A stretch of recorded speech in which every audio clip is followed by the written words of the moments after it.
Hello, you sexy people. So I'm getting her this mirror. Look at it. It's 15 dirhams. This is the only thing that I'm buying out of the whole sale.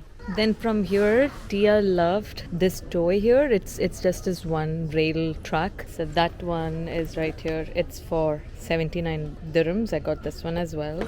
From here, she liked the easel, but I didn't get that. I got, these are all the tables and chairs that's available here. I got this one. That is the one I got. Isn't that enough? I got that one. These sets, okay.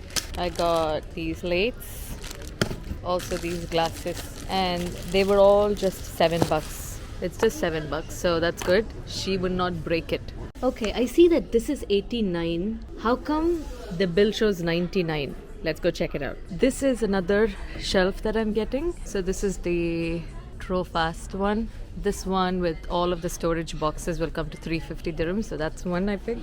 Yeah, this is one shelf I got. This is pretty good. You can hang stuff. If you set up a mirror on top of this and put this at kids level, they can use it. Wow, before tax it's 707 and after tax it's 782. Sheesh.